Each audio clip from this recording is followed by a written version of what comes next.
Tak apa, kita ambil yang ni dulu. Bismillahirrahmanirrahim. Assalamualaikum. Baik, Assalamualaikum warahmatullahi wabarakatuh. InsyaAllah di hadapan kita ini adalah gambar-gambar yang disediakan oleh pihak kerajaan Saudi sebagai tatapan kita, dan juga kita boleh gunakan gambar ini untuk kita mengetahui kedudukan-kedudukan terbaik di dalam raudhah terutamanya, ya. Dan sekarang ni bahagian raudhah, alhamdulillah, orang perempuan sudah berpeluang untuk mendapat tempat-tempat penting dalam raudhah. Raudhah sendiri ada tempat yang penting, tetapi dalam raudhah itu terdapat tempat-tempat yang sangat mustajab doa dan sangat dituntut untuk kita solat padanya. Okey, jadi sebelum tu saya perkenalkan dulu Allahu Akbar, kawasan berziarah kepada baginda Nabi sallallahu alaihi wasallam bagi orang muslimin. Jadi orang muslimin dia akan masuk daripada pintu Marwan ataupun pintu Babus Salam. Okey, untuk bagi salam kepada Rasulullah dipanggil pintu Marwan dulu kerana di situ rumah Saidina Marwan. Tapi lebih dikenali pintu itu sebagai pintu pintu Babus Salam, tempat orang datang bagi salam. Dulu sini orang solat jemaah sekali. Tapi sekarang ni kawasan ini sudah tidak dibenarkan untuk solat jemaah. Ya, semua imam pun semua masuk dalam raudhah. Jadi had raudhah itu ada had solat jemaah. Okey. Jadi bila kita masuk, orang lelaki dia akan jumpa satu lubang yang besar. Ini dia lubangnya. Yang mana atas ni ada tulis Muhammad Rasulullah. Ya, ni Muhammad Rasulullah. Jadi kawasan ini, lubang ini sangat bertentangan dengan kepala baginda Nabi SAW. Jadi kita bagi salam dari sini. Assalamualaikum ya Rasulullah, Assalamualaikum ya Habibullah, Assalamualaikum ya Nabiullah, Assalamualaikum ya khairul khalqillah. Ya, secara meringkas tu. Kemudian kita bergerak ke sisi kanannya, ada satu lubang kecil, kita nampak nama atas Abu Bakar. Sayyidina Abu Bakar yang juga dikebumikan di sini. Okey. Kemudian diikuti oleh sahabat yang kedua adalah Sayyidina Umar Al-Khattab. Ya. Jadi lokasi makam baginda Nabi SAW ini sebenarnya adalah sebuah rumah asalnya, iaitu rumah Sayyidina Aisyah radhiyallahu taala anha, ummul mukminin kita. Ya. Rumah Sayyidina Aisyah asalnya berdekatan dengan pintu masuk belah pintu bakek, ya, dekat dengan pintu bakek sekarang ini. Dan pada saat kewafatan baginda Nabi SAW, Sayyidina Aisyah adalah isteri yang bertanggungjawab merawat Rasulullah di saat Rasulullah sedang sakit, ya. Dan pada saat itu selepas Rasulullah mengalami sakit yang tenat, maka Rasulullah SAW pun Allah ambil dia untuk kembali di sisi Allah, dan wafatlah Rasulullah pada hari Isnin, setengah pendapat mengatakan begitu. Dan pada saat itu Rasulullah wafat di dalam rumah Sayyidina Aisyah radhiyallahu taala anha. Maka ketika Rasulullah sudah wafat, berlaku sedikit perselisihan pendapat di kalangan para sahabat di mana nak dikebumikan jasad mulia baginda Nabi sallallahu alaihi wasallam. Ya, ada sebahagian sahabat yang ajak bawa ke Mekah sebab Rasulullah asal dari Mekah. Ada sebahagian sahabat mengatakan, ayo kita tanam saja Rasulullah di baket kerana Rasulullah sudah buat baket sebagai perkuburan muslim. Ya, ada setengah orang mengatakan kita bawa Rasulullah pergi ke negeri Syam kerana di Syam ada tempat ramainya para nabi dan para rasul dikebumikan di situ.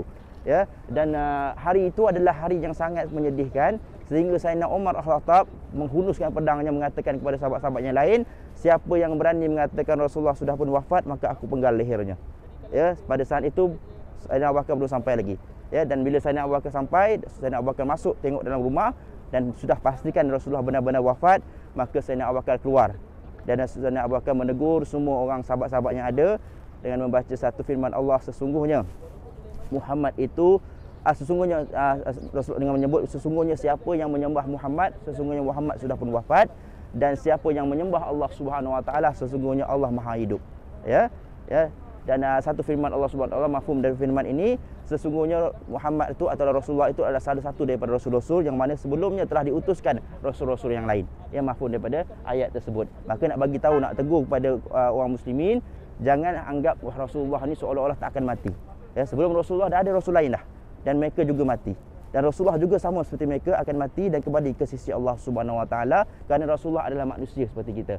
Cuma manusia yang dimuliakan oleh Allah Taala, yang diberikan wahyu, yang ditinggikan darjat dan makamnya, ya, dan dipilih oleh Allah Subhanahu wa taala. Jadi Rasulullah akan wafat juga, dan Rasulullah akan kembali ke sisi Allah Subhanahu wa taala selepas tugasnya selesai. Dan hari ini ada harinya. Okey, dan Sayyidina Abu Bakar terus menenangkan Sayyidina Umar, dan pada saat itu juga Sayyidina Abu Bakar menyambut kepada sahabat-sahabat yang berselisih nak dikebumikan di mana penama Rasulullah ini, mengatakan bahawasanya aku pernah mendengar Rasulullah bersabda, para nabi dan rasul itu dikebumikan di tempat dia menghembuskan nafasnya yang terakhir. Jadi tempat yang dipilih sesuai dengan kalam Sayyidina Abu Bakar adalah rumah Sayyidina Aisyah radhiyallahu taala anha, dan di situlah dibuat satu liang lahat dan dikemumikan baginda Nabi sallallahu alaihi wasallam. Ya. Kemudian Sayyidina Aisyah masih tinggal di rumah yang sama. Tak ada lapik, tak ada binaan apa. Ya, tinggal bersama-sama Rasulullah yang sudah pun wafat. Sehinggalah pemerintahan Madinah jatuh ataupun dipegang oleh Sayyidina Abu Bakar, diperintah oleh Sayyidina Abu Bakar, dan Sayyidina Abu Bakar pun wafat, maka Sayyidina Abu Bakar juga dikebumikan di sisi Rasulullah. Salah satu sebabnya kerana Sayyidina Aisyah adalah anak kandung Sayyidina Abu Bakar As-Siddiq, dan juga Sayyidina Abu Bakar adalah mertua kepada Sayyidina Rasulullah dan juga sahabat yang paling akrab. Maka itu tidak menjadi satu perkara yang besar, dikebumikan di sisi Rasulullah. Okey, yang menjadi satu perkara yang agak pelik, kenapa Sayyidina Umar juga dapat dikebumikan di sisi Rasulullah dan Sayyidina Abu Bakar, sedangkan rumah ini rumah Sayyidina Aisyah dan Sayyidina Aisyah masih tinggal di dalamnya. Okey, ketika kita kena tahu Sayyidina Umar Al-Khattab antara sahabat yang syahid. Ya, dia syahid dibunuh oleh seorang pemuda Majusi ketika waktu subuh, ataupun sedang mendapat mengatakan selepas waktu subuh. Ya, ketika dia ditikam, dia tidak meninggal dunia. Sayyidina Umar tidak meninggal dunia semata-mata, dia sempat panggil kepada anaknya Ibnu Umar. Ya, Ibnu Umar sempat dapat berita daripada tabib yang merawat dia, sehingga lukanya sangat parah dan tidak dapat diselamatkan. Dia panggil anaknya, ya Ibnu Umar, kemari kamu dan bergegas kamu berjumpa dengan Ummul Mukminin Aisyah radhiyallahu taala anha.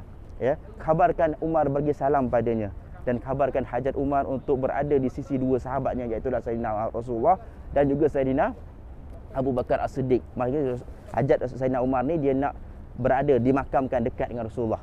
Ya, maka Ibnu Umar terus berjumpa dengan Ummul Mukminin Aisyah radhiyallahu taala anha, bagi salam dan sampaikan salam, dan dia menyampaikan hajat Sayyidina Umar. Maka apa jawab Sayyidina Aisyah?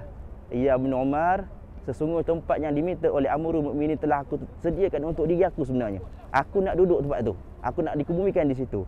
Tapi oleh kerana hari ini Khalifah Amirul Mukminin sendiri memintanya, maka aku tidak lagi menginginkan dan aku menyerahkan tempat itu kepada Amirul Mukminin. Maka Sayyidina Umar pun dikebumikan di tempat dia sekarang ini.